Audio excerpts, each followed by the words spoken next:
Muito bom dia, boa tarde, boa sexta para você que nos acompanha aqui na tela da Eco TV. Mais um Central Esportes no ar, tô olhando pro chão porque eu tô tentando aqui, ó, ter controle de bola. Vocês viram semana passada, né? Gabriel me colocou na fogueira, tive coisa embaixadinha. Hoje é com ela calma, parada e dominada, porque a semana tá acabando, mas a gente vai destacar tudo o que rolou no futebol, nos outros esportes, agora aqui no Central Esportes. E hoje, sem dúvida nenhuma, um programa literalmente completo. Isso porque tudo que aconteceu na semana já terminou mesmo na quarta-feira, a Série B só começa na sexta-feira, então hoje é aquele programa que vai dar tempo da gente falar tudo para vocês. Obrigado para você que nos acompanha no canal 9 da NET, no 8 e também no 900 da Vivo. Pessoal que também nos acompanha no nosso YouTube da Eco TV, um forte abraço para todo mundo. Pra gente não perder muito tempo não, porque tem muito assunto pra gente falar, vamos começar, claro, com o que tem mais destaque, pro que tem mais enfoque, que sem dúvida nenhuma é a oficialização, né, do técnico interino da seleção brasileira, Fernando Diniz. Bom, vamos à coletiva dele, na volta, você sabe, eu vou pra minha câmera da verdade pra gente falar mais sobre esse novo técnico da seleção. Acompanhe um pedaço da coletiva. A ética ela tem muito a ver com a pessoa que vai tomar as decisões. Então ela não está naquilo, no conflito, porque se as pessoas presumem que vai ter um conflito de interesse e eu tomaria algum partido, também pré-julgando como eu não tivesse ética. Eu vou tomar as minhas decisões, porque o futebol, para mim, ele jamais, e vocês sabem, se eu tivesse muita conexão com aquilo que pensam de mim, eu não faria quase nada do que eu faço no futebol. Porque a minha carreira, se você pegar, ela é muito mais recheada de críticas do que de elogios, por conta da minha maneira de ver o futebol e de enxergar o mundo. Já falei mais de uma vez para vocês que eu construí minha carreira como treinador muito baseado naquilo que eu fui como jogador, no sentido do sofrimento que eu tive quando eu jogava. E uma das coisas que mais me atordoava era sempre a distorção muito clara que tinha para mim, da falta de ética que tinha no mundo do futebol. As pessoas confundirem os jogadores que jogavam bem com eles serem boas pessoas, e isso muitas vezes não correspondia aos fatos. Muita gente trabalhadora que estava buscando seu lugar ao sol era sempre, e hoje ainda continua assim, era sempre julgado por aquela bola que entra ou que não entra, e pela jogada que dá certo e que não dá certo. Então a ética que eu tenho, ela me fez sofrer muito tempo no futebol enquanto eu jogava, e ter o desejo de me tornar o treinador que eu me tornei. Porque vocês sabem que eu não fiz estágio com ninguém, eu passei de jogador a treinador, muito por essa questão que passa pela ética e pela tua pergunta. Então, isso para mim é uma coisa extremamente tranquila, e eu acho que até é uma chance da gente mostrar que o futebol não está acima da ética e não está acima da vida. O futebol é um espaço de convivência que a gente tem que colocar a vida dentro dele, e colocar as coisas boas da vida. E a ética é uma dessas coisas. Então, eu vou fazer jamais uma coisa, eu estando no Fluminense, que eu não faria se eu não estivesse. Vou fazer as mesmas coisas, vou ser a mesma pessoa. É uma situação como você tem complexidade? Tem. Se você fala assim, o que eu pensei e penso é na complexidade que eu tenho quando vou ter que fazer uma convocação e tomar as decisões. E a ética que eu tenho, o senso de justiça, que vai pautar as minhas decisões. E as pessoas vão avaliar conforme o juízo de cada um. Eu não estou aí para falar como as pessoas têm que pensarem sobre as minhas ações. Eu que tenho que pensar e deliberar sobre aquilo que eu posso deliberar, e é o que eu faço a minha vida inteira. Então, enquanto a isso, é uma coisa que eu estou extremamente tranquilo, e nesse ponto a CBF apontou na pessoa certa. Bom, questão de Diniz como técnico da seleção brasileira, a gente volta a ressaltar tudo que já dissemos quando supostamente o Ancelotti foi dado como certo como técnico da seleção. Diniz está preparado para, mesmo que interinamente, assumir como técnico da seleção brasileira? Um cara que tem até agora 2 Copa Paulista, que também, tanto é que você sabe aqui no Central Esportes, os times da região da ABC, a gente começaram esse final de semana a Copa Paulista, a gente vai falar deles mais tarde, mas ele tem 2 Copa Paulista e 1 Campeonato Carioca. É currículo para ser treinador, mesmo que de maneira interina. A gente volta a frisar. É que essa questão do interino, para nós, né, torcedores, amantes do futebol, é muito estranho na seleção brasileira, ainda mais quando... Qual é a certeza que Carlo Ancelotti assume a partir do meio do ano que vem? Não temos certeza alguma. Às vezes o Diniz foi colocado lá já pensando para uma possível desistência do Ancelotti e ficar com o Diniz até a Copa do Mundo de 2026. Não sabemos. Outras questões.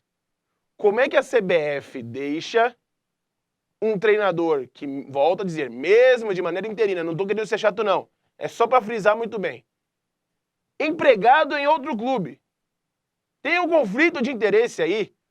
Não estou falando aqui que o Diniz, embora ele já tenha falado de outras pessoas, não estou falando que ele é mascaradinho, não estou falando que ele é perninha, não estou falando essa questão. Mas tem um conflito de interesses do Fluminense com a própria CBF. Você vai tirar o seu treinador, que nas datas FIFAs, né, e até aquele respiro para treinar o seu time, para estar treinando a seleção brasileira.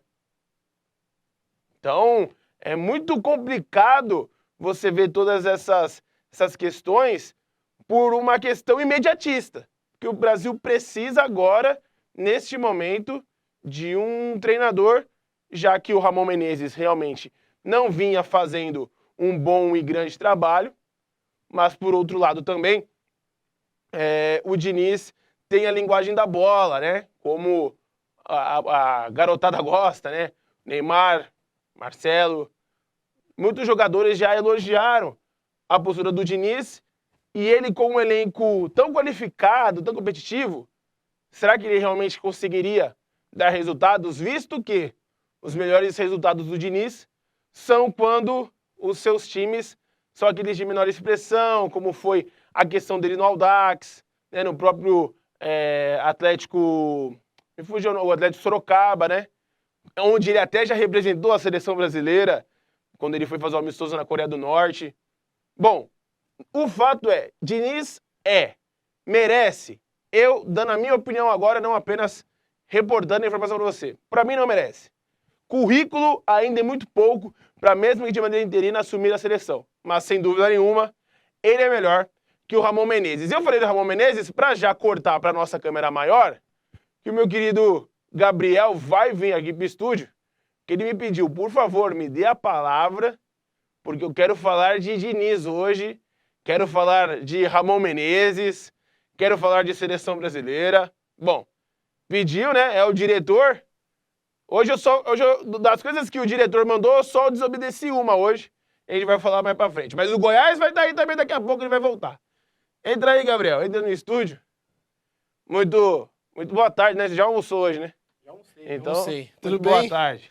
Tudo Mais bem? um Central Esportes pra conta aí. Mais um terceiro, hein? Terceiro. O projeto tá bem. saindo ar. Tudo bem, audiência legal. Então, dúvida. tudo para continuar. Com certeza. Bom, o que eu vou falar é bem rápido. Então, só salientando o que você disse. O Diniz agora é técnico do Fluminense e da Seleção Brasileira. Exatamente. Os dois, ao mesmo tempo. Então, a gente tá como se tava jogando FIFA no videogame. Estamos. É nesse estilo. Então, o que eu tenho para falar é bem breve. Eu também sou, agora ouvindo essa parte, realmente não faz sentido nenhum. Porque o conflito de interesse é muito claro. Sabendo que o Fluminense não é um time pequeno, time grande, time de Série A. Então, infelizmente, com certeza, vai ter o conflito de interesse. Eu acredito muito nisso também. Uma pena, eu pensei que o Diniz ia vir para ser técnico da seleção brasileira até a chegada do Ancelotti. Só com um técnico como qualquer de outra seleção. Embora também, antes era mais habitual, né? O técnico ser de um Até os clube. anos 90, né? Com o Luxemburgo, foi o último. Foi nesse estilo. Treinou o Corinthians e a E aí seleção ao mesmo tempo. depois a gente entra nessa parte da história em que técnica da seleção é de um clube. Olha, vamos ver como ele vai se comportar, vamos ver como vai ser os resultados, vamos ver se não vai ter muito jogador do Fluminense. Dependendo, quem sabe, não é um bom técnico também, um bom nome. Embora não tenha tantos títulos, às vezes é melhor do que um cara de mais experiência. Um ponto que eu até esqueci de colocar na câmera, na verdade, mas eu já até debato com você, é que eu acho que o Diniz vai ter um olhar mais aqui pro nosso futebol brasileiro. É uma coisa que a gente vive batendo na tecla, que é muito jogador europeu, que não tem identificação com o país. Eu acho que ele vai dar uma olhada mais em quem joga no Brasil, né, Gabriel? Cara, e imagina o Diniz faz um trabalho show de bola, traz jogador jogando, que atua aqui no nosso futebol brasileiro, igual a gente já disse, vários pedindo passagem, igual a gente até fala do maior injustiçado na minha visão, não agora, porque agora já tá mais velho, mas o Fábio, que hoje é goleiro do próprio Fluminense, um jogador que pediu passagem a vida toda e os técnicos sempre olharam para jogadores europeus e ele Exatamente. nunca jogou, acho que nenhuma Copa América, né? Então, Exatamente. isso é muito triste. Mas vamos ver agora. Tô esperançoso com o Diniz, cara. Tô esperançoso. Tô um pouco agora meio assim, com o pé atrás em relação a ele também atuar por um clube brasileiro e também ser técnico da seleção, mas estou esperançoso. Quando começam as eliminatórias? Então, as Outubro? eliminatórias começa já nesse meio de semestre pra frente, né, de 2023. Se eu não me engano, são 5 ou 8 jogos, né, com amistosos e eliminatórias que o Diniz vai fazer. E aí ele já ficou a cargo dele. Olha como que a história do Ancelotti tá mal contada. Já ficou a cargo do próprio Diniz se ele vai ser o técnico da Copa América em 24 ou não. Ele escolhe? Ele escolhe, porque o contrato ele dele vai no escolhe. meio da Copa América do ano que vem. Julho de 2024 é o contrato do Diniz. Mas peraí, você contrata um técnico que tá com meio de contrato em cima de uma competição importante, que é a Copa América, mas por que você já tá pensando no seu futuro, sendo que você já tem praticamente acertado com o Ancelotti? Eu vou ser sincero, eu acho que essa história do Ancelotti é mentira, cara. É mentira, não tem nada acertado, na minha opinião. Não tem informação, mas na minha opinião, pelo jeito que está sendo divulgada essa notícia, eu acho que é uma falácia isso, Gabriel. Minha opinião, sendo bem sincero, Diga. Ancelotti não vem, cara. Eu também acho que não. Ancelotti não vem, eles acabaram de descobrir que o Ancelotti não vinha, porque até então, até quando o Central Esportes voltou, há 2 semanas atrás, a CBF disse que esperaria o Ancelotti, independente da circunstância, ia ficar Ramon Menezes ou qualquer outro interino. E aí trouxeram o Diniz, que já há tempo, junto com o Renato Gaúcho e outros técnicos, são Sim. cotados para ser a seleção brasileira. Dorival Júnior, tudo. Eles não trouxeram um técnico qualquer. Não foi um interino que colocaram ali sem nenhuma história. Tá trazendo o Diniz, Como estava que é sendo um o Ramon, exatamente. que é um técnico em alta, um técnico de Série A. Tudo bem, dividindo o trabalho com o Fluminense, mas eu, conversando com você que está de casa, não temos nenhuma informação privilegiada. Na verdade, nós não temos nem o direito de transmitir o jogo da seleção brasileira, então pode ter certeza que aqui quem está falando é achômetro, mas eu acredito que o Ancelotti não vem e a CBF teve essa informação. Talvez até o Diniz mesmo não saiba. Exato. Talvez o próprio Diniz assumiu falando, olha, tudo bem, eu aceito, mas vou ficar no Fluminense, porque na cabeça dele talvez até o Ancelotti venha. Mas dentro da CBF, alguém olhou pra ele, alguém conversando lá, falaram, olha, realmente o Ancelotti não tá muito afim de vir, não. Exatamente. Então vamos colocar um técnico de verdade, porque não assim, não menosprezando o Ramon Menezes de forma alguma, mas querendo dizer, olha, vamos colocar um técnico que tem um pouco mais de afinco no futebol, porque se o Ancelotti não vir e a gente não classificar pra Copa do Mundo por um erro, cara, isso vai manchar a história da seleção brasileira, porque isso nunca aconteceu. Exatamente. Seleção brasileira ficar fora de uma Copa por uma irresponsabilidade da CBF, quer trazer o Ancelotti, cara, isso ia marcar pra sempre a nossa história. E não só a nossa história, ia marcar a história de que tá na CBF hoje. Exatamente. Bom, a gente pode falar de Diniz e Ancelotti. O Gabriel vai falando algumas coisas, já me passa 300 mais informações na cabeça, mas só pra gente já fechar esse assunto e depois ir pra seleção feminina, Gabriel, dentro do que você disse, além disso, o Diniz já foi convidado para continuar na comissão do Ancelotti, caso ele realmente venha. Mas qual que é o sentido? Mas e o Falcão? O Falcão tá no Santos. O Falcão ainda tá de diretor do Santos. Ué, mas o Ancelotti falou que queria que ele... Sim, queria que ele participasse, que ele Cadê o estivesse Falcão? junto. Por que o Falcão Até não tá de agora não interino? foi contratado pela CBF. Era pro Falcão tá de interino. Ele continua no Santos, dá de diretor ainda. Tá estranho. Mas nessa questão, eles já colocaram, o que tem a ver o trabalho que o Diniz faz, que é toque de bola, que usa o goleiro como o primeiro jogador de linha, né? Sai jogando na defesa, com o trabalho que o Ancelotti faz no Real Madrid. Técnicos diferentes, Estilos estratégias completamente diferentes. Completamente diferentes. Então, veja bem, você que tá assistindo a gente aí em casa. Seleção brasileira, a CBF, então, traz um técnico que tem um estilo de jogo completamente oposto ao do que eles querem de verdade. Lembrando que a preparação para a Copa do Mundo já começou. Então a gente tem uma Copa do Mundo agora em 2026, certo? Agora, ou seja, em 2024, com praticamente 2 anos de preparação, vão trazer um técnico que provavelmente vai assumir lá para agosto.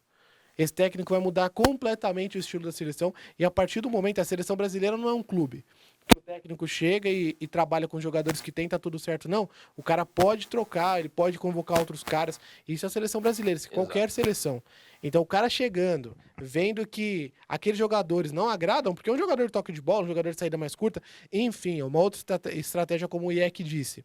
A partir do momento que ele chega e se depara com essa realidade, cara vai trocar tudo. Então, uma preparação que era para ser 4 anos, como qualquer outra grande seleção, ou até seleções menores, vai ser 2 anos. Então isso é muito triste, cara. Isso é muito triste e isso pode repercutir não, isso pode, na verdade, até chegar a afetar a classificação para a Copa do Mundo. Porque lembrando, realmente, a nossa eliminatória da América do Sul é difícil, só que ao mesmo tempo é fácil, porque classifica muitas seleções. Ainda mais E se vai fosse uma abrir Copa mais uma vaga exato. ainda. Então é muito difícil o Brasil ficar de fora. Sabe por quê? Porque você que está assistindo a gente, você que gosta um pouco de futebol, sem ser especialista, como eu também não sou, o especialista maior que nós temos aqui na ECTV é o IEC. Mas, pô, vamos lembrar, quem é que disputa a eliminatória com o Brasil? Vamos lá, Venezuela, Peru. Os países Bolívia. aqui, Bolívia, Chile Não, pera. Então, assim, Venezuela, Bolívia e Peru. e Paraguai que também estão. E Paraguai. São as 4 mais fracas. Ainda as 3 mais fracas seriam Venezuela, Peru e Bolívia. Ainda com o Peru ainda dá uns lampejos de craque. Sim. Mas, pensa, o Brasil não vai ficar atrás dessas seleções. Mesmo que coloque o Sub-20 do Corinthians, por exemplo, classificaria da mesma maneira, tá? Então, só para deixar isso claro. Então, ficar fora da Copa do Mundo é muito difícil. Mas fazer uma eliminatória e classificar em 4º, 5º, é vergonhoso. Digna, exatamente. Então, é isso que a gente Tem precisa que fazer uma focar. eliminatória digna, no mínimo o primeiro e segundo disputando com a Argentina e Uruguai. É o que a No gente mínimo, espera. no mínimo. Bom, vamos continuar o programa? Vamos continuar o programa Então porque a gente bora. vai continuar com seleção, viu, Gabriel? Só que agora do outro lado. Ainda mais que já no final desse mês de julho, nós temos o início da Copa do Mundo Feminina. E a gente, claro, vai destacar o Central Esportes. Como o Gabriel já pode colocar as imagens na tela, como teve o último jogo, né, antes da viagem para a Austrália e Nova Zelândia, países que vão sediar pela primeira vez uma Copa do Mundo sediada em 2 países, né, uma Copa do Mundo feminina sediada em 2 países, o Brasil estava jogando em Brasília e enfrentou a equipe do Chile. Venceu por 4-0. E um destaque, meu querido Gabriel, nessa goleada de 4-0, é que as 4 autoras de gols, né? Tivemos aí o gol da Gabi Nunes, da Duda, o gol da nossa, né, representante do ABC, a Luana Bertolucci, da Geise, todas elas ou jogam ou já jogaram no Corinthians. Então, o que a gente estava destacando até no masculino. Tem que ficar de olho no futebol brasileiro, né? Claro, o futebol feminino é completamente outra história, é diferente. Eu considero até mesmo outro esporte, né? Pela dinâmica de jogo e tudo mais. Mas a Pia olhou para quem joga no Brasil, tá dando oportunidade. Tamires, Lelê, Luana, Duda, as meninas aí que jogam no Corinthians, todas elas titulares da seleção brasileira e tendo a oportunidade de agora disputar essa Copa do Mundo. A Marta, a Rainha Marta, nessa partida não jogou, não atuou, ainda está se resguardando, se recuperando aí para estar em plenas condições para a Copa do Mundo. Lembrando que o Brasil está no mesmo grupo que Panamá e França, né? Me fugiu agora a terceira seleção aí que tá junto no grupo do Brasil, mas é um grupo que a expectativa é, no mínimo, de passar em segundo, né? Fazendo um bom jogo, uma luta legal contra a equipe francesa. Então tá aí, destacando também para você o futebol feminino. E olha aqui, volta pro estúdio aqui, Gabriel, porque hoje, não sei se a câmera vai focar, porque eu sei que eu sou muito branco, né? Vamos aqui na câmera da verdade, aqui, ó. Porque eu sou muito branco, às vezes a gente não vai aparecer. Hoje eu tive que fazer folhinha. Hoje eu tive que fazer uma pauta e deixar ela em mãos para lembrar de todos os assuntos sem problema nenhum. Passando uma régua, passando um risco aqui na questão de seleção brasileira, tanto masculina quanto feminina, vamos começar com o que o povo gosta, né? Que é os seus times do coração. E começando com a Copa do Brasil. Vamos destacar primeiro o Corinthians, meu querido Gabriel. Corinthians e América, porque olha a situação do timão. Ai, ai, ai, ui, ui, ui, como já diria o grande Amaralzinho, viu? Ai, ai, ai, ui, ui, ui, mais uma derrota do Corinthians, que não vence no Campeonato Brasileiro. A gente vai falar de Brasileirão também mais pra frente no nosso programa. Perdeu na última rodada pro Bragantino.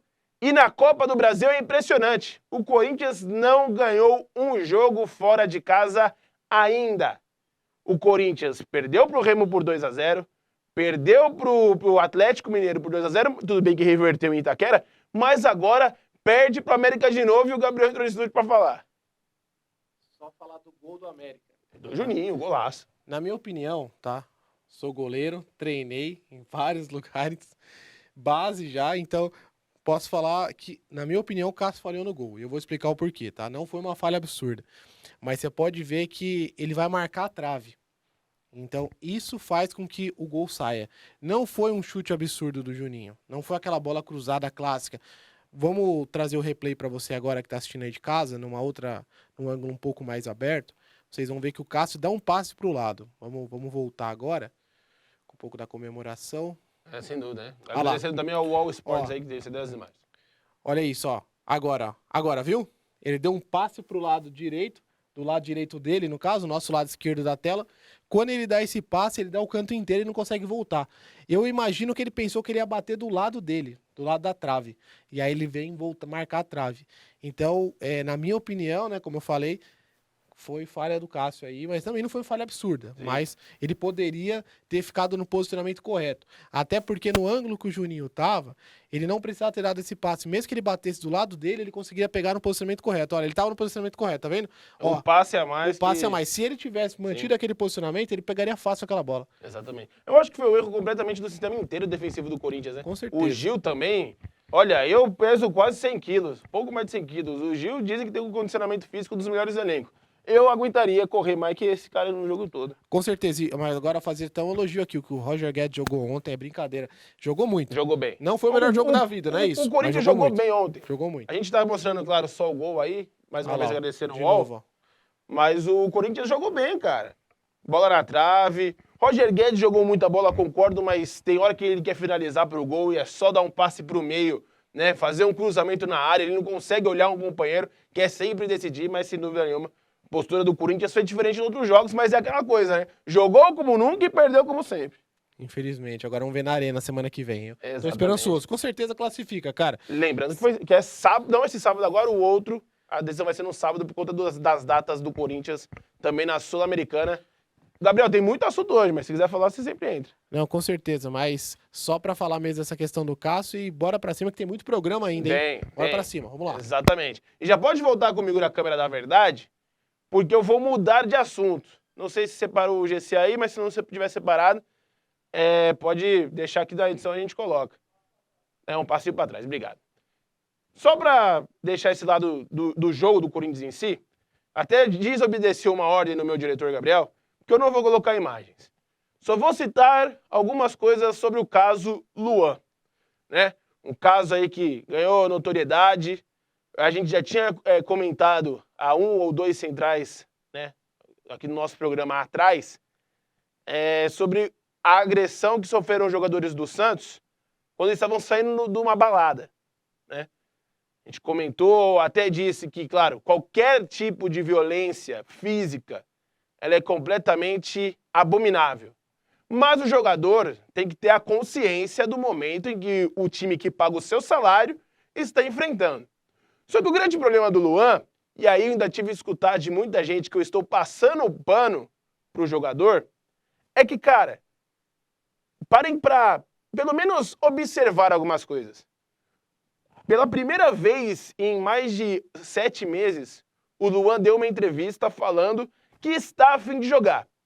Foi bastar isso para o nome dele voltar à tona, claro, porque é um nome midiático, e depois os torcedores já começarem murmurinhos na internet normal de querer o Luan de volta no elenco, não querer o Luan no elenco. Isso aí é válido. Uma discussão leve, sadia. Eu sou favorável a ele voltar ao elenco, tem gente que não é, sem problema nenhum. Só que eu, como jornalista, e principalmente pessoas que estão na mídia, e eu digo ali e falo o nome da questão do Luxemburgo, tem que tomar um certo cuidado com o que fala. O Luxemburgo, na coletiva do último final de semana, no jogo contra o Bragantino, foi perguntado sobre o Luan. Ele falou, pergunta para a torcida se eles querem que eu escale. Era o estopim que faltava. O Luan age errado. Tem muitas outras questões que vêm aos nossos ouvidos, mas são informações que eu não posso gravar para você, em relação ao Luan estar com problemas de drogas. Cara, é uma coisa pessoal de cada um, não vou entrar nesse mérito, não sou também nem justiceiro e muito menos advogado. Mas, por conta de um problema que o cara está com drogas, aonde ele estava, se ele estava num jantar, se ele estava fazendo o que ele estava fazendo, se é que vocês me entendem, se ele estava apenas fazendo a barba. Ninguém tem esse direito de invadir e pegar o cara. Parecia, com todo respeito, a Al-Qaeda. Faltou ajoelhar o cara e fazer aquelas coisas que os caras fazem. Estamos a um passo de termos um grande e um grave acidente, né? Chegando à morte com jogadores de futebol. O ponto é apenas esse. Se o Luan merece ser reintegrado ou não, vai da diretoria do Corinthians, do seu treinador, que tem que ter a responsabilidade com o que ele fala, mas o torcedor, ainda mais a torcida do Corinthians, que se diz tão certa, né, luta por princípios, fez o que fez com o Cuca. O Cuca é um criminoso. Eu estou cravando, mas para a torcida. Para a torcida, o Cuca é criminoso. O Luan também. Só que o que os caras fazem com o Luan é tudo uma paz, tranquilidade. Tem que ter responsabilidade, pessoal. A violência não gera nada, ainda mais com um cara que nem no elenco está e não pode ser cobrado pelo que o time apresenta em campo. Então, por favor, né? A gente tá sempre pedindo, sempre tem que também pisar em ovos, né? Sempre tá muito calmo na questão que for falar em relação à torcida, porque a gente também não sabe quem é que tá do outro lado. Mas vamos ter consciência, porque estamos muito perto, não só no Corinthians, no futebol brasileiro em si, em termos de uma fatalidade gigantesca por conta da violência que é apresentada. E eu não vou colocar as imagens justamente para não mostrar o Luan naquela sensação, não mostrar quem fez o ato, porque eu acho que quem fez o ato também quer um pouco de mídia, também quer um pouco de biscoito, ainda mais quando tira uma selfie e mostra e fala onde estava. Então, vamos ter um pouco mais de consciência, né, e entender a situação um do outro. Bom, para a gente matar a questão de Copa do Brasil, já falamos aí bastante de Corinthians, falamos também sobre esse caso Luan. Na sequência, nós temos o clássico, sem dúvida nenhuma, São Paulo e Palmeiras se enfrentando lá no estádio do Morumbi. Meus amigos, é quartas de final de Copa do Brasil e o tricolor saiu na frente. Na primeira partida, a vitória por 1-0, o gol dele. Rafinha, você vai ver aí na tela um golaço, hein? Um golaço do lateral, foi o primeiro gol dele com a camisa do São Paulo depois de 1 ano e meio aí já no clube do Morumbi. Rafinha pegando essa pancada de pé direito e a bola ainda desvia no Luan. Mas eu tô falando que é sempre culpa do Luan, Gabriel. Não importa o time que tem o Luan, ele tem problema. Tô brincando que até uns amigos meus palmeirenses falaram isso. O Luan joga bem, o Luan é um baita zagueiro, um baita cara de grupo. Mas parece que em decisão, já foi assim na Libertadores, já foi assim na final do Mundial. Sempre ele tá no lugar errado. Se ele não desvia essa bola, quem sabe o Everton ainda conseguia pegar. Mas a bola desviou nele e entrou na gaveta, resultado que deu 1-0 aí para a equipe do São Paulo e a decisão na quarta que vem lá no Allianz Parque. O jogo, bom, a gente tá mostrando aí só os gols, mas o jogo foi um jogo, né, lá e cá, e teve sempre polêmica. Clássico sem polêmica não teria o nome de clássico. Só que eu vou pegar uma entrevista do último final de semana, onde João Martins, que é auxiliar do Palmeiras, auxiliar do Abel Ferreira, estava comandando o time no último final de semana, ele subiu um pouco o tom em reclamações com a arbitragem. Confere e depois eu volto para a Câmara da Verdade. Muito boa tarde. Pela saúde mental da Comissão Técnica, ainda bem que eu sou hoje aqui, porque mais uma vez, e estamos na 13ª jornada, nós entendemos que o futebol brasileiro passa a imagem que é o futebol mais competitivo do mundo, porque ganham vários, mas ganham vários porque muitas vezes não deixam os melhores ganhar, que foi mais uma vez o que se passou hoje. Nós entendemos que é mau para o sistema Palmeiras ganhar 2 anos seguidos, entendemos isso, Mas se virmos em todo o mundo, em toda a Europa, há sempre 2, 3 que ganham sempre, porque são os melhores, trabalham para ser os melhores dia a dia, que é o que nós fazemos. Trabalhar para ser os melhores. Não vale a pena amanhã ter o presidente a mostrar frames e a parar a imagem quando lhe dá jeito, para justificar incompetência e erros grosseiros que fazem com que quem trabalha mais diariamente e que vai lutar até ao fim, mesmo que não nos deixem, não há problema. Nós vamos lutar até ao fim, vamos dar o nosso melhor, que é para isso que somos pagos, é para isso que estamos num clube fantástico. E não nos vão calar. Podemos ser expulsos às vezes que forem precisas, mas o que aconteceu hoje foi uma vergonha, simplesmente uma vergonha. Bom, aí o tom um pouco mais alto, né, do João Martins, claro, representando o Abel Ferreira, essa da sua comissão, também português. A CBF já fez também uma nota de repúdio, mais uma, né? É sempre o Palmeiras e a CBF nessa queda de braço, né? Em relação a quem tá certo. Sem dúvida nenhuma, gente, o Palmeiras é o melhor time do Brasil hoje. Isso aí é de fato de verídico. Agora, é o que eu digo. Não é só nós, mídia, imprensa, que tem que ter cuidado com o que fala. O treinador também tem que ter e seus auxiliares também tem que ter. A partir do momento que ele fala pro sistema é ruim, o Palmeiras ganha 2 vezes. Ele tá colocando a questão do Campeonato Brasileiro à prova com a própria CBF e outros times. Só que eles esquecem que a diretoria do Palmeiras, como a diretoria de todos os outros clubes, assinam o termo para jogar o Campeonato Brasileiro. Assinam o regulamento. Sabem se tem o VAR, se não tem o VAR, quem são os árbitros, quem está escalando os árbitros. Então, não adianta reclamar agora que o campeonato está rolando. E ainda mais, que tem que olhar apenas para o seu próprio umbigo. O Palmeiras, eu volto a refrisar, e eu sou chato porque eu sou repetitivo, eu sou chato mesmo. Se eu não sou chato, vou trocar de canal. O Palmeiras é o melhor time do Brasil hoje. Mas perdeu o Zé Rafael por lesão. Perdeu o Rony por lesão. Em vez de bater na arbitragem, cobre, como a torcida do Palmeiras vem fazendo, cobre por reforços. Porque jogar com Richard Rios, Luan, que é um bom zagueiro, mas está jogando improvisado, o Palmeiras perde sua força, gente. O Palmeiras, nesses últimos 2 jogos, né, contra o Atlético Paranaense, que poderia ter vencido se converte o pênalti com o Endrick, mas principalmente contra o São Paulo, é um Palmeiras muito abaixo de tudo que a gente já viu. Mas muito abaixo mesmo. Então, tem que ficar de olho também em relação a aonde saber cobrar tanto a torcida com o seu time, tanto também o pessoal das suas comissões técnicas em cobrar da CBF, de nós, da imprensa. Vamos cada um fazer o nosso trabalho, que eu acho que é o certo para todos nós. Câmera grande, porque agora vamos falar de Sul-Americana. Já cortamos aí, já passamos mais uma régua na Copa do Brasil. Libertadores primeiro, Gabriel. Libertadores Sul-Americana, destacar, né?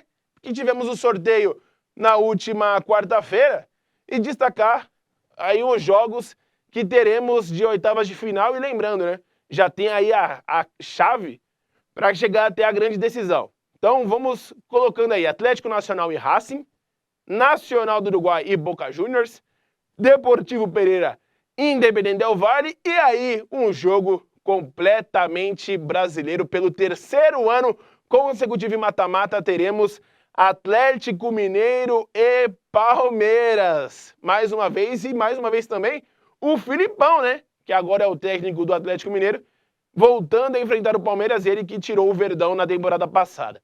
Do outro lado da chave, nós temos o Bolívar contra o Atlético Paranaense, né? Temos também River, o Internacional, pegou pedreiro, hein, Gabriel? River Plate Internacional, Argentino Júnior e Fluminense, Flamengo e Olímpia. Já vou deixar meus palpites aqui, depois a gente faz um corte. Atlético Nacional e Racing passa Racing. Nacional e Boca passa Boca. Vem pra fazer esse debate comigo. Deportivo Pereira Del Valle. Da Del Valle, Atlético Mineiro e Palmeiras, sem dúvida nenhuma, dessa vez passa o Palmeiras de novo. Você primeiro pra gente ir junto pro outro lado. Diga lá, o que você acha que vai dar? Atlético Nacional e Racing? Cara, eu acho que o Atlético Nacional passa, velho. Nacional e Boca Juniors, na minha opinião, passa o Boca. Ali é Del Valle quem? Deportivo Pereira. Del Valle, né? Palmeiras e Atlético? Passa Atlético. Um pouco diferente o meio do Gabriel aí, mas sem dúvida nenhuma, Atlético Mineiro e Palmeiras é o principal jogo dessas oitavas. Do outro lado, então, Bolívar e Peraí, Atlético você Paranaense. sabe por que eu acho que passa? Diga. O Palmeiras tá meio em crise, cara. O Palmeiras tá meio em crise, você vai ver. Vai Não, surpreender, isso é. vai surpreender. O Perdeu pro Atlético vai Palmeiras passar de esse novo, ano. perdeu pro São Paulo já na Copa do Brasil. E vou te falar que se ele começar a perder nos mata-matas aí, a torcida vai fazer uma pressão pro Abel sair também, viu? Porque, olha, não tá dando mais ou menos o resultado dos últimos anos. É a cultura, né, do brasileiro. O Sem time dúvida. joga mal, sempre culpa do técnico. O jogador tudo santo. Bolívar e Atlético Paranaense. Atlético Paranaense passa, River e Internacional. Mamãe do céu, hein? Vou falar pra você que passa o River. Inter e Argentino Júnior, melhor dizendo, e Fluminense. Outro jogo pedreira. Mas Fluminense, agora com o técnico da seleção, Fernando Diniz, vai passar também. Flamengo e Olímpia, o Flamengo passa, mas olha, te aposto em pênaltis, tá? Que o Olímpia tá numa sede do Flamengo. Eu tava até vendo um vídeo do pessoal aí do Olímpia agradecendo de ter pego o Flamengo. Não sei em que mundo eles estavam, mas se estavam agradecendo, eles estão confiantes. Pra você, Gabriel. Cara, Ctrl-C, Ctrl-V. Passa Atlético, Paranaense, Bolívar passa Atlético, River e Inter passa River, Argentino Júnior e Fluminense passa Fluminense, e o Olímpia, é bom que levem 10. E olha que eu não gosto do Flamengo, hein? E agora, Gabriel, pode voltar lá e já cortar se quiser direto pra gente, porque tem a Sul-Americana pra você falar, viu? Não, mas fala bem rápido. Diga. Pra você, quem é campeão da Libertadores? Meu, vem desse chaveamento, né? Já fazendo a minha projeção aí do que pode dar na final. A minha opinião esse ano é que a final será Palmeiras mais uma vez contra a equipe do Fluminense. Pra mim, o final da Libertadores vai ser Atlético Mineiro e River Plate. Ou Atlético Mineiro e Flamengo, cara, pra mim. O campeão é muito difícil, mas a final eu acho. Pra mim, campeão, Atlético Mineiro. Atlético Mineiro? Pra mim, o campeão, olha, esse ano. Palmeiras de novo, hein? Palmeiras de novo. Já vem na Sul-Americana na sequência, o Gabriel? Porque esse aí, eu e você, a gente tem que falar que nossos times estão jogando aí a Sul-Americana. Antes de falar qualquer coisa, só pra deixar claro aqui no Central Esportes. Se o Goiás for pra final da Sul-Americana, eu vou pra Goiás assistir. A final da Sul-Americana eu não sei que é final única, né? Igual a Libertadores, eu não sei em que país será. Se não for no Brasil, deixa quieto. A final da Libertadores é no Maracanã. Da Sul-Americana eu confesso que eu tenho que dar uma pesquisada. Pô, mais chato isso, né? Era mais legal Era antes, muito né? mais legal E o com Goiás dois perdeu a jogos. oportunidade de ser campeão em cima daquele Independente da Argentina em Exato, 2010, em cara. 2010. Com o Felipe perdendo o pênalti. Em 2003 pelo a amor Ponte de Preta Deus. também chegou na final, perdeu pro Lanús. O Arley, que hoje tá brasileiro. destruindo o Goiás, naquela época eu até gostava dele, não pegou nenhum pênalti. Quem é melhor, Arley ou Tadeus? Cara, vou falar pra você. Os caras falam que o Arley é muito de bracinho de jacaré, né? Mas acho que no auge o Arley foi melhor, velho. Arley foi monstro, velho. Mesmo que hoje em dia, pra mim, tá destruindo o Goiás, cara. Ele acabou com o Goiás, na verdade. Não é até que tá destruindo, ele já acabou já. Bom, bora lá. Sport Cristal e Emelec, né? Lembrando que ainda temos uma fase antes das oitavas, né? Por isso que você tá vendo dois times em cima. Sport Cristal e Emelec pega o vencedor de Defesa e Justiça. Patronato e Botafogo pega o Guarani do Paraguai. Nublense e Audax pegando a LDU. Independente Medellín e São Lourenço com São Paulo. São Paulo vai pegar um adversário dificílimo nas oitavas, viu? Vai ser eliminado. Barcelona e Estudiantes de La Plata contra o Goiás. Também pega pedreiro o Goiás já nas oitavas. Ou Estudiantes Argentino ou Barcelona. Corinthians e Universitário podem enfrentar o Nils. Libertad e Tigres contra o Fortaleza. Colo-Colo e América contra o Bragantino, Gabriel.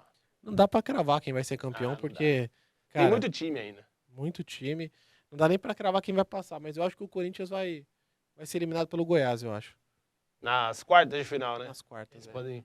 Vai pegar aqui, podem se enfrentar nas quartas vai de pegar final. aqui Goiás e Corinthians. Goiás vai eliminar o Corinthians. Já dá o microfone pro Jonathan aí, que eu quero. Ele chegou aqui, Fala aí, eu não sei o que ele vai Jonathan, querer segura falar, mas ele vai falar depois que. Na Sul-Americana, Joe. O que você acha que dá aí? Corinthians e Universitário e depois podendo pegar o Nils. Corinthians chega longe? Chega longe no primeiro jogo. O Corinthians não passa, não. Eu corintiano, falo, não passa, não passa. Eu acho que do Universitário vai acabar passando. Do Nils, eu acho que já cai pro Nils também. Olha, eu acho que Corinthians e Universitário passa Corinthians. E depois ganha do Nils também. Corinthians não tá tão ruim assim. Não! Não, tá não. Não, pra tá perder não, pra esses tá não. times não vai. Bom tá o nosso time aqui da Não, TV. assim, não, o Corinthians. sexta-feira você Não, o acompanha Corinthians também. tá numa fase ruim, mas. Meu, você não quer comparar com o Nils, Fase velho. ruim, estou eu desde que eu nasci. Eles estão péssimos. Tá horrível. O time não tem identificação. É um time sem característica, é um time apático. É um time patético. O Jonathan aqui não tá soltando verbo aqui, mas. Enfim, vamos pro próximo. Duvido que ele não concorde comigo. Vamos pro próximo aí, Gabriel, que esse tempo aí, ai meu Deus do céu. Lembrando pra você que nos acompanha, né, o nosso muito obrigado, né, que você que está aqui na Eco TV, com Central Esportes. Obriguei, né, o John também, quando ele fica aqui nos bastidores, ele acaba com a minha sanidade mental. Mas vamos pra sequência aí, Gabriel, porque é justamente o Goiás que a gente vai falar agora, viu? Porque tem contratação. A Santa, né, o Renato. O Renato também jogava nesse time, que tá no Água Santa agora. Bom, sempre aqui. E já que o Gabriel voltou pra nós aqui, só um destaque aqui, o GCzinho tá entrando pra você aí na tela. O Vitor Roque, hein, fechado com o Barcelona e vai ficar na equipe do Atlético Paranaense apenas até o final do ano. Já tá certo, já tá tudo acertado, o jogador com o clube, o Atlético com certeza já vai liberar, né? Sonho do garoto de jogar num grande time europeu. Então o Vitor Roque ficando até o final de 2023 na equipe do Atlético Paranaense e migrando pro Barcelona. Para dar o respiro, Gabriel, põe na tela, Campeonato Brasileiro Série A, vamos começar a destacar as tabelas aí para a próxima rodada do Brasileirão. O que você acha aí, ô Joe? Vem falar aqui no Lapelinha, que agora eu esqueci que o Gabriel tá lá dentro. Atlético Mineiro e Corinthians, mais um sofrimento? Atlético. 2-0 Atlético. Mais um sofrimento. Já é realidade, não é nem mais sofrimento. Então E, tá. cara, Flamengo e Palmeiras é jogo interessante, tá? Estarei lá no Allianz. Muito interessante. Estarei lá no Allianz. Depois de um tempo aí vai ser mais uma vitória do... Põe aqui que tá sendo baixo. Fala aqui que eu vou falar também. Ó, depois de uma leve má fase aí do Palmeiras, o Palmeiras ganha esse jogo. Santos e Goiás. Santos na atual fase, por conta da torcida ter feito aquela nhaca, Goiás ganha. Lembrando que esse jogo é sem torcida. Lembrando que o Goiás perdeu pro Curitiba, hein? Só lembrando disso, hein? O Goiás ganha e Red Bull Bragantino e São Paulo aí vai pesar um pouquinho a camisa e São Paulo leva. Tá aí, a opinião do Júlio nessa próxima rodada aí, o Gabriel pode falar também. Atlético e Corinthians, infelizmente da Atlético. Palmeiras e Flamengo da Flamengo. Santos e Goiás, pela fase do Goiás, acho que o Santos é capaz de levar esse jogo aí. Se bem que o Santos também tá pior ainda. Mas o Goiás perdeu, né, pro Curitiba com um gol do grande Aleph Manga, que o Goiás mandou embora. Mandou embora bem feito também, porque ele veio querer falar que, tipo o Sidão, queria ser um degrau jogar no Goiás, tem que mandar embora mesmo. Red Bull e São Paulo, 10-0 o Red Bull. Red Bull que vem crescendo bem. Deixa eu dar os palpites aqui também, né? Atlético e Corinthians concordo, Corinthians perde mais uma. Palmeiras e Flamengo empata, Santos e Goiás empata e Red Bull Bragantino e São Paulo empata também. Vai ser só empate. Esses são os resultados da última rodada, né? De rodada que a gente até, muita notícia, já fomos, voltamos, já falamos e vamos agora só passar a régua. São Paulo venceu o Fluminense por 1-0 no sábado. No domingo, o Red Bull em Itaquera venceu o Corinthians também por 1-0. Atlético Paranaense 2, Palmeiras 2, lá na Arena da Baixada, que é o jogo que a gente viu a reclamação do pessoal, né, da comissão técnica do Palmeiras. O Cuiabá meteu 3-0 no Santos. E aí, na segunda-feira, como o Gabriel já disse, o Goiás perdeu por 2-1 para a equipe do Coritiba. E agora sim, a classificação para você. Botafogo em primeiro com 33, Grêmio em segundo 26 e Flamengo em terceiro com 25. 23 pontos, Palmeiras e Bragantino. Em sexto, com 21, o Fluminense, mesma pontuação de São Paulo e Internacional. Em nono, Atlético Paranaense e Atlético Mineiro. Virando La Folheta, teremos Fortaleza também com os mesmos 20 pontos, Cruzeiro 18, e aí a zona que já começa a dar aquele mal-estar no seu torcedor, né?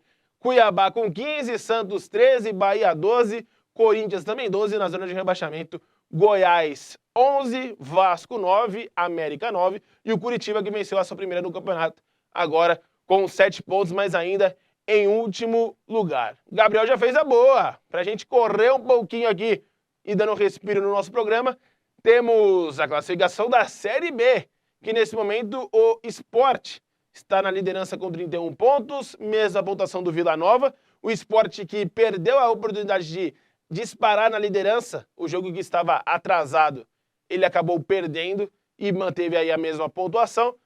Em terceiro, o Criciúma. Em quarto, o Novo Horizontino, os times que sobem neste momento. Vitória, Mirassol, Juventude, Botafogo, Guarani e Atlético Goianiense completam a primeira página, que pode também virar aí pra gente saber quem tá perigando de cair. Ceará, Ituano, CRB, Ponte Preta, Sampaio Corrêa e Tombense. Agora sim, os 4 últimos. Chapecoense, situação da Chape, hein? 12 pontos, 11 Londrina, mesma pontuação do Avaí. E na lanterninha, o ABC de Natal, também sendo destacada a nossa querida Série B, que a gente vai destacar notícias, imagens, qualquer outra coisa da Série B. Beleza, só uma seguradinha aí, Gabriel. A gente destaca, né, notícias e imagens da Série B quando tem algo relevante. Por quê? Claro, o Central Esportes, a gente traz os times grandes, a gente tem que passar pela Série B porque a gente tem que passar por todas as divisões nacionais para você entender como está a situação do futebol brasileiro. E, claro, os times do ABC, que é o que a gente vai destacar agora, meu querido Gabriel. Porque nós temos aí o jogo do São Bernardo. Pode pôr aí na tela o jogo do São Bernardo, depois a gente coloca a tabela e as coisas da Série C. Porque o Tigre empatou mais uma vez. Mais um jogo que o São Bernardo Futebol Clube não consegue uma vitória. Aqueles pontos, aquela disparada que o time deu no início da competição, já tá começando a cobrar sua conta, hein? Mais um 0-0 contra um time da equipe do Botafogo da Paraíba, jogando no último sábado, no 1º de maio.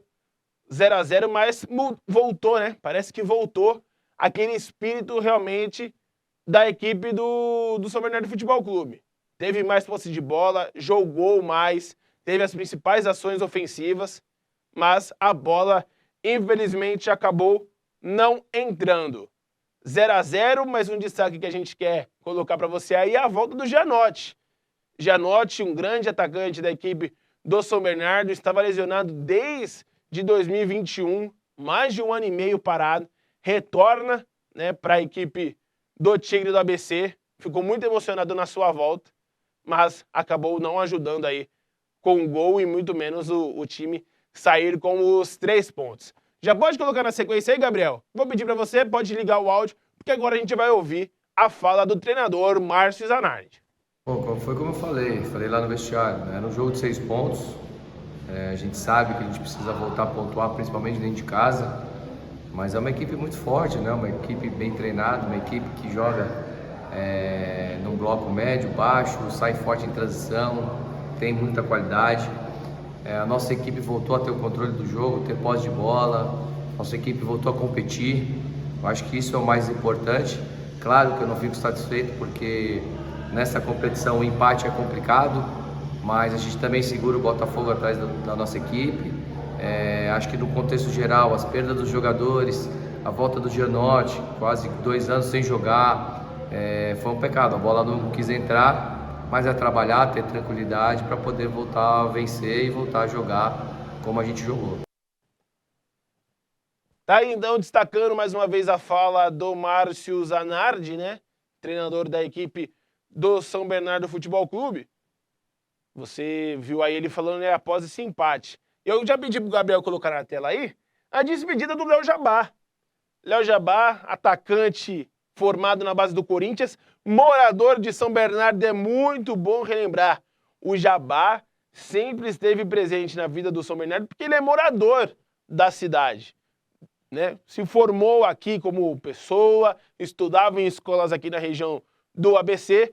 Claro, profissionalmente foi formado no Corinthians, rodou pela Europa e voltou para o São Bernardo para a disputa do Campeonato Paulista deste ano e também estendeu o seu vínculo até o ano que vem. Por isso ficou para a Série C do Campeonato Brasileiro. Mas recebeu aí um convite, né?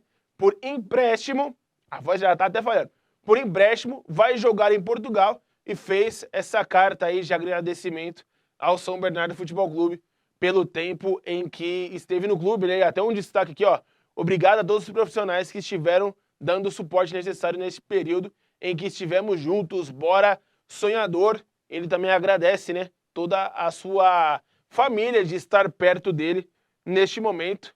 Campeão, né? É sempre bom lembrar que o São Bernardo foi o campeão do torneio do interior, hoje chamado de Taça Independência. E agora sim, Gabriel, a tabela da Série C. Só a primeira parte para você aí, porque mesmo com esses 5 jogos sem vitória, o São Bernardo segue, né, na luta para o acesso à Série B neste momento, 4º colocado. Primeiro é o Amazonas, segundo é o São José, terceiro é o Operário, como eu disse aí, São Bernardo em 4º, Náutico em 5º, Botafogo da Paraíba em 6º, Brusque em 7º, Volta Redonda, Confiança e Figueirense, fechando essa primeira página aí. Diga lá, Gabriel. Só uma indignação mesmo com o Figueirense em 10º na Série C, só isso. Exatamente. A gente volta sempre a ressaltar. Figueirense, Chapecoense, esses times, né, que teve todo vigor no cenário nacional hoje, figurando como coadjuvante na própria Série C. E agora, para você, a Série D. Pedi pro Gabriel já colocando na sequência, porque eu vou tentar explicar minuciosamente para você na hora que eu for falar dos jogos do Santo André, porque foi uma bagunça. O Santo André foi uma bagunça nessa semana. Mas vamos lá, primeira classificação da Série D. Primeiro, Portuguesa do Rio, já classificado a 24 pontos, seguido por Atlético, Democrata e o Santo André com 15. Lembra que eu falei no Central da semana passada? O Santo André tem uma sobra, o Santo André tem uma gordura, né? Tava com 5 pontos na frente do 5º colocado. Então, gordura acabou, viu, pessoal? Vamos acordar aí, ô meu querido Ramalhão? Dá aquela acordada, que a gordura já se foi. Apenas 2 pontos e o próximo adversário do Santo André é pedreira, viu? Seguindo por Resende, que venceu o Ramalhão no último final de semana com 13, Vitória 11, Nova Iguaçu 9. Nova Iguaçu 9 ficou até uma rima aí, né? E Real Noroeste, o último colocado, com 5 pontos. Obrigado, Gabriel. Já colocou na tela aí os jogos da Série D, porque joga em casa o Ramalhão contra a equipe do Nova Iguaçu. O Resende pega a equipe da Portuguesa, Atlético e Democrata, o confronto lá dos times de Minas Gerais e também o confronto dos times do Espírito Santo, Vitória e Real Noroeste. Agora volta pra mim, Gabriel, porque olha, nem vou pra câmera da verdade que eu não vou perder meu tempo reclamando desse esquema de 3-5-2. E eu tenho que explicar pro pessoal. Vocês vão ver agora a imagem, são os jogos de sábado, os 2 jogos de sábado. Os 2 no mesmo horário. Por quê? O Santo André estreou na Copa Paulista e jogou pela Série D. Time A e time B, time profissional e time sub-20. E a gente vai destacar para o Central Esportes. E já jogou na quarta também, novamente, com a equipe sub-20 na Copa Paulista. Bom, foram 7 gols sofridos, nenhum marcado e 3 derrotas. Põe a imagem aí, Gabriel, que eu vou tentar respirar com esse time do Santo André. E eu volto a dizer, 3 zagueiros é o pior esquema tático que existe na história do futebol brasileiro. Eu só vi 2 times jogarem bem com 3 zagueiros, que foi o pentacampeonato da Seleção Brasileira em 2002 e o São Paulo de 2005. De resto, amigão, é pedir pra tomar goleada. E o que é mais inadmissível? O Santo André joga com o time sub-20 com 3 zagueiros, com o time profissional com 3 zagueiros e taca, para não falar outra coisa, nos 2. A Portuguesa, pela Copa Paulista, meteu 4-0, sonoros 4-0 no Santo André. Vou te chamar de Ramalinho, né? Porque é o sub-20 tentar diferenciar com o Ramalhão. E olha esse gol do Krigor. Na verdade, o gol foi do Paraíso, mas a jogadaça do Krigor chapelou o goleiro e só rolou pro Paraíso fazer o gol. Lembrando que a Copa Paulista, vou fazer um comercial aí pra concorrente, mas não tem problema. Copa Paulista passa na Cultura, viu, pessoal? TV Cultura. A gente tá até tentando fazer uma ligação pra eles, ver se eles permitem que a gente, no mínimo, retransmite o Santo André aqui pra você na Eco TV. Mas, né, que também é uma TV do estado, então podia ajudar as TV comunitárias do município. Mas não tem problema, não. Então você viu aí os gols do 4-0 da Portuguesa? Já deixei na sequência as fotos. Porque, minha Série D, hein? Responder a Eco TV você não responde, né? A gente manda e-mail, quer transmitir, vocês não liberam. Agora vocês falam que vai liberar pra Instat, F-Sport, sei lá pra onde vocês estão permitindo, não passaram o Santo André no sábado. Eu vou aí em casa, abro o meu computador e vocês não transmitem o jogo. Por que não deixa passar na TV? Ah, meu, vou falar pra você. E aí também o gol do Cachorrão, né? No jogo da última quarta-feira, 1-0. Então você agora entendeu a diferença de Ramalhinho e Ramalhão? De time da Série D com o time da Copa Paulista? Se é difícil pra mim como jornalista, tentar explicar pra você, pro torcedor deve ser mais difícil, mas deve ser difícil também pra quem treina. Porque tomou taca nos dois jogos, acho que nem os jogadores estão entendendo muito bem a diferença de um time pro outro. Pode até colocar aí, ô Gabriel, a fala do Grídio. Grídio, que é o técnico do time da Copa Paulista, ele falou sobre a derrota, né? As duas derrotas, tanto para a Portuguesa, tanto também pro Cachorrão nessa última semana. Acompanha aí. Acho que faltou fazer gol, porque no primeiro tempo, principalmente, a gente teve 3 grandes chances de iniciar na frente, né? E a gente não foi eficiente. Tivemos o controle do jogo, o tempo todo, o controle do jogo. Até no segundo tempo, até então, com o gol deles, eles não tinham tido nenhuma chance clara. Mas foi uma infelicidade nossa ali, uma falha de comunicação, de atenção dentro da área. E no segundo tempo tentamos a todo custo, o goleiro deles fez grandes defesas, né? Mas a gente não teve eficiência para empurrar para dentro do gol. O que faltou mais para a gente foi isso, o controle foi bacana, o time tentou propor o jogo o tempo todo. Hoje a gente teve essa infelicidade, mas serviu muito como um aprendizado muito grande para não acontecer novamente. Aí o destaque da fala do Grídio ele falando sobre as suas duas derrotas. E agora você já confere de novo, né, o gol do Cachorrão, a vitória contra o Santo André, mas antes você viu, né, e vai voltar, pode deixar em loop aí, meu querido Gabriel, o gol também do Cachorrão na vitória contra o São Caetano. Porque este jogo é o começo da segunda rodada da Copa Paulista. Tô falando que tá tudo confuso nessa Copa Paulista. Foi jogo domingo, é jogo quarta, mas só teve um jogo quarta e que o São Caetano vai jogar daqui a pouquinho. A gente tá terminando o programa agora, né? Vai acabar 1h30 mais ou menos. O jogo do São Caetano já é 3 horas, vai ter jogo amanhã também. Copa Paulista tá uma bagunça gigantesca também, viu? Pra gente tentar explicar pra você. Mas os 2 gols aí do Cachorrão, né? Começar muito bem, é o líder do grupo até o momento. Pode colocar os resultados aí, Gabriel? Porque tem duas folhas de resultados. Primeira rodada, com a Portuguesa vencendo 4-0 o Santo André, a Santista vencendo 2-0 o São José, e o jogo que eu acabei de destacar pra você, 1-0 do Cachorrão no São Caetano. E também a segunda rodada, onde já tivemos o jogo de ontem. Não tem aí? Copa Paulista 2? CP2, resultado CP2, aí. Segunda rodada que o Santo André perdeu pro Cachorrão. E o gol de disse, São Caetano daqui a pouquinho enfrenta a equipe da Portuguesa Santista e amanhã, no sábado, teremos São José e Portuguesa. Falando em São Caetano, claro, é time do ABC, destaque para você as palavras do treinador Axel. A equipe está pronta, observamos nosso adversário também, uma equipe bastante forte também, a Portuguesa, mas nossa equipe se encontra bem, fizemos toda a nossa preparação, focando no adversário. A equipe eu creio que vai ter condições de fazer um jogo melhor ainda do que foi a sua estreia. Após ter trabalhado só 18 dias, já ganhamos mais uma semana de trabalho. A equipe provavelmente vai crescendo dentro da própria competição. O fato de jogar em casa, como é que você avalia isso para esse time? É o nosso primeiro jogo em casa, a gente tem que fazer valer o mando de jogo, se impor, né? Foi o que eu falei para nossos atletas. Vamos jogar contra adversários importantes, adversários difíceis, mas tem que prevalecer o mando de campo, a nossa confiança de jogar dentro dos nossos domínios para poder surpreender o adversário. Céu, o clima muito bom dentro e fora do campo, né? Acho que isso também é importante. É o que a gente fala, né? Não importa como cada um chegou, em que condição, mas depois que chegou aqui, nós temos que ter uma boa integração. É o que eu falei para eles, o individual é muito importante, né? A qualidade individual é muito importante, mas o que vai fazer nós vencermos é o coletivo. Então, realmente, a gente preza muito pelo jogo coletivo, a união desse grupo, a gente se juntar e realmente nós poderemos superar muitas dificuldades juntos assim.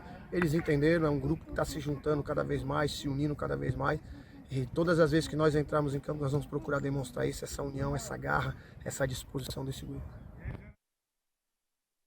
Realizamos todo o nosso editorial de futebol. Futebol que é o carro-chefe do nosso país, mas claro, Central Esportes, desde que ele retornou neste ano de 2023, agora ele é esportes mesmo. Por quê? Porque no nosso último bloco, nós temos aí destacando os outros esportes, não só na nossa região, mas também do nosso Brasil e do mundo, por que não dizer. E vamos começar hoje voltando a falar de basquete. Basquete a gente falou bastante no primeiro programa. Na semana passada tinha poucas informações, nós mal destacamos, mas agora ele volta de novo e o basquete feminino brasileiro, olha, mais 1 milhão de palmas. Porque todo mundo fala, basquetebol é americano, basquetebol é a NBA. Irmão, passamos o carro nelas. O Brasil passou o carro nos Estados Unidos. 69-51. Partidaça da nossa amigaça aqui. Já posso falar que ela é rainha do basquete do Central Esportes. A Sassá. Destacamos ela aqui, atleta do Santo André. Tá na American Cup, né? E tá fazendo uma ótima campanha. Jogando muito bem. O Brasil tem 4 vitórias em 4 jogos, pessoal. E tá classificado, vai pegar o México no mata-mata já no dia 7. Dia 7 conhecido como amanhã, né? Conhecido como hoje, melhor dizendo, sexta-feira. Mais tarde teremos Brasil e México começando o mata-mata da America's Cup. 4 jogos, 4 vitórias. Brasil ganhou de Cuba, ganhou da Venezuela, ganhou da Argentina e também ganhou dos Estados Unidos. Pode até colocar na tela pra gente aí, Gabriel, a classificação. Toda aí a classificação pra você com o Brasil líder, né? 4 jogos e 4 vitórias. Estados Unidos em segundo, Venezuela em terceiro, Argentina em quarto, Cuba fora. Essa primeira fase só eliminava 1 de cada grupo e era só o último colocado. Cuba teve 1 vitória e 3 derrotas em 4 partidas, ficando fora. Aí a Argentina passou por ter mais pontos também. O outro destaque é o vôlei. E a gente começa com o vôlei feminino da seleção brasileira. Acabou já a primeira fase para o Brasil. Agora as nossas garotas terão uma semaninha de folga da Liga das Nações, porque ela só volta, né, a feminina, né, a Liga das Nações feminina, só volta no próximo dia 19. E o Brasil, na sua última partida, venceu bem 3-0 para cima da Tailândia. Né, depois de altos e baixos aí da nossa seleção brasileira, jogos fáceis que acabou sendo derrotado, pelo menos conseguiu aí ficar em 4º lugar e vai pegar nada mais nada menos do que a China no mata-mata da Liga das Nações. Mais um adversário duríssimo para a nossa seleção brasileira. Pode pôr na tela também a classificação? O vôlei, realmente, o vôlei ficou do Brasil, ficou em 4º colocado. Polônia, Estados Unidos, Turquia em primeiro. E aí o feminino é diferente do masculino, né? O feminino, o primeiro pega o 8º, que nesse caso aqui foi a Alemanha. Estados Unidos, Japão, Turquia, Itália, Brasil e China. Mata-mata, e aí, quem sabe a nossa seleção não vai para a final. Se o feminino já acabou, quem tá jogando agora é o masculino. E o último jogo que nós conseguimos aí, antes de fecharmos a edição do Central Esportes para você, foi a vitória. Mas uma vitória tranquila, hein? Vitória é outra que passou o carro, viu? E, mano, manda um GPS pros caras da Holanda, que eles não viram a cor da bola. Brasil faz um 3-0 sonoro. O segundo set foi 25-15. Na madrugada da última quarta-feira. 3-0, já tinha também vencido 3-0 a Itália. Masculino do Brasil bem demais, já está classificado. Tem mais 2 jogos aí por cumprir tabela, mas já está classificado na Liga das Nações e, claro, vai conhecer os seus adversários, porque o masculino é diferente do feminino. Na segunda fase, são 2 grupos de 3. Então só classificam 6 no masculino. Né?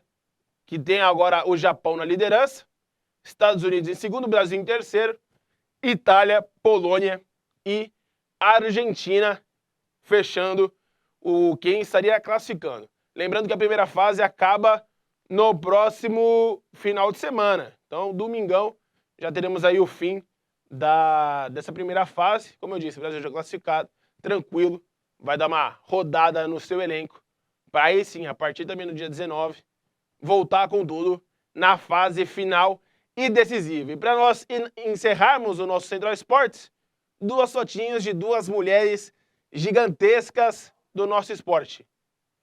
É verdade, eu já ia adiantando. Você voltou para mim na hora que eu ia olhar a colinha e acabei esquecendo o futsal de Santo André.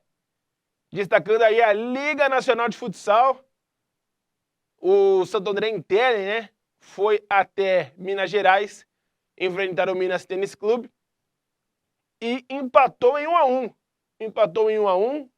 Santo André Intelli, nesse momento, 7º colocado no futsal, né? Na Liga Nacional de Futsal. Fez 1-0 com o Felipe. Vinha muito bem na partida. Goleiro pegando pênalti. Mas, já no estouro do relógio, a equipe do Minas empatou 1-1. Mas Santo André ainda está aí no grupo, no pelotão de frente, se classificando também para as fases finais. Agora sim, Gabriel, para a gente finalizar e voltar a destacar, porque no último Central, nossa querida Bia Haddad era dúvida para o Wimbledon. Ela tinha sentido um problema no joelho há 3 dias da competição. Você lembra que a gente destacou aqui para você. Mas ela está jogando e pela primeira vez na história se classificou para a 3ª rodada de Wimbledon. Venceu a sua última partida, se eu não me engano, foi com uma polonesa, se eu não estou enganado, hein? Devia ter colocado no GC para me ajudar nessa. Isso aqui voltou na minha assinatura aqui. Mas venceu bem, né? De virada, tinha perdido o primeiro set por 6-4, virou com 6-2 e mais um 6-4, se classificando aí, nossa querida Bia Haddad, pela primeira vez em Wimbledon. E a outra mulher que a gente falou que é gigante, que ia destacar no Central Esportes, e também pra gente já começar a ficar de olho, porque entre outubro e novembro desse ano, teremos o Pan-Americano. Pan-Americano que esse ano será em Santiago, no Chile, e a Rebeca Andrade confirmou a sua participação, né? Ginasta, medalhista de ouro olímpica, né? Na ginástica brasileira nas últimas Olimpíadas em Tóquio. Foi confirmada e, além de tudo, será uma das embaixadoras dos Jogos Pan-Americanos de Santiago. Então, claro, Pan-Americano é muito bom para a gente já ter uma preparação, né? Claro que o Mundial é mais importante, a Olimpíadas também se fala, mas o Pan-Americano eu considero como a principal preparação, porque é no mesmo clima de uns Jogos Olímpicos, né? Todo mundo sediado na mesma cidade, aquele clima realmente de jogos, diferente do Mundial, de uma Liga das Nações que é esporádico, cada época no lugar. Pan-Americano voltar a esse sentimento, reacender essa chama olímpica em si. E a gente, claro, vai destacar tudo para você no Central Esportes lá em novembro, mas já também destacando hoje para você a participação da Rebeca Andrade na competição. Bom, é isso. 1h12 de programa. Muita coisa, né? Cravados para vocês aqui. Muito obrigado pela sua audiência, pela sua participação. Toda sexta-feira, você sabe, aqui, Central Esportes, na tela da sua Eco TV, falando de futebol e, claro, os outros esportes, e, claro, a região da Grande ABC e o macro, né, do estado de São Paulo, do Brasil, para você aqui. Forte abraço, uma boa sexta. Você que acompanha a Eco TV, continue na nossa programação. Um grande abraço, estamos juntos. Até a próxima.